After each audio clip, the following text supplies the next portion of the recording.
This is going to be about scammers.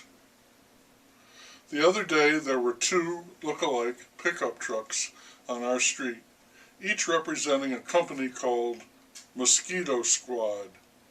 Their business is to save us from mosquitoes. They covered the neighborhood with brochures, special offer, $39 first treatment, treatment lasts 21 days, ask about the annual program. There was a picture of two of them. They looked like Ghostbusters. They rigged up a harness on a technician. I'm sure it was a technician. Everyone is a technician or an associate now. There are no employees or workers, no grunts. And there was this big plastic tank filled with liquid, mosquito solution, no doubt.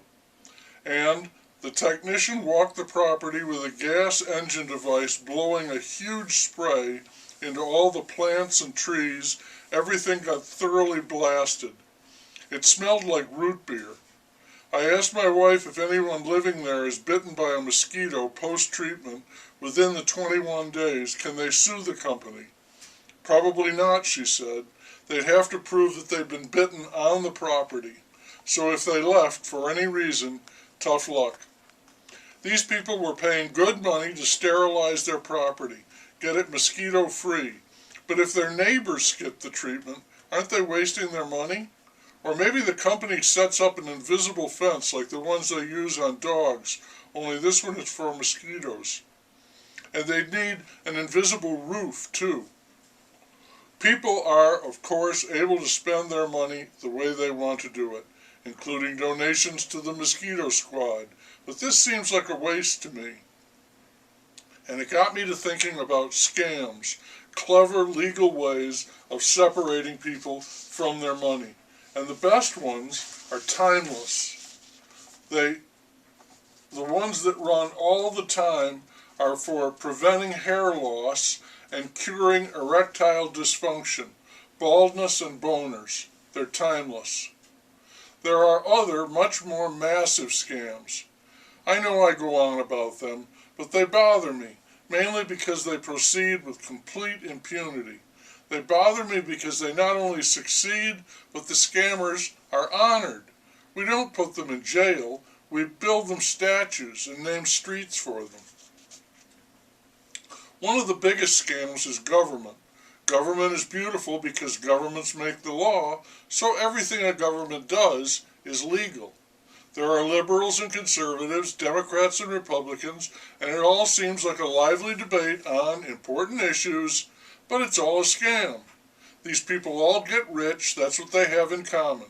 They live well, travel first class, eat gourmet food, all at my expense, and I resent that. Malfeasance in office isn't a crime, it's a redundancy.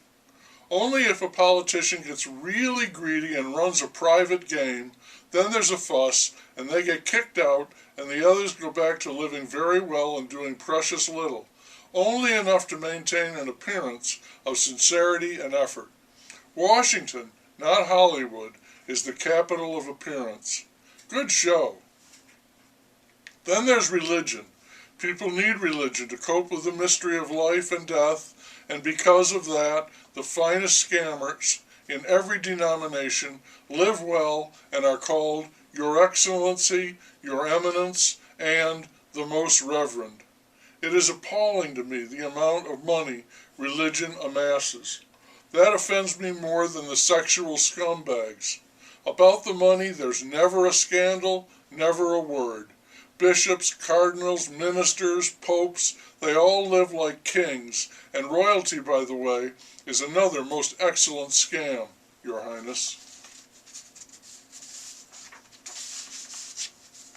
Education is a mother of a scam.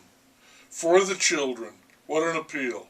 Public education in this country is a very expensive farce, and the so-called higher education, college, is an even more expensive, more ludicrous farce. But hey, they get away with it and are honored with gowns, tassels, titles, plump salaries, and degrees. So more power to them. Here's to the ivory tower. Why ivory? I can't fail to mention insurance, a brilliant scam. But then anything to do with money, banking, investment, mortgage lending, credit card companies, insurance, is a scam.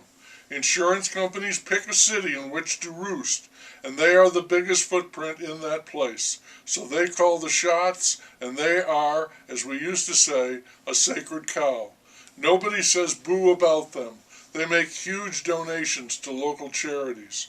Insurance ads are all funny, mostly sporting funny animals, and they're never about insurance. The one claim they do make is how much they'll save you if you switch to them.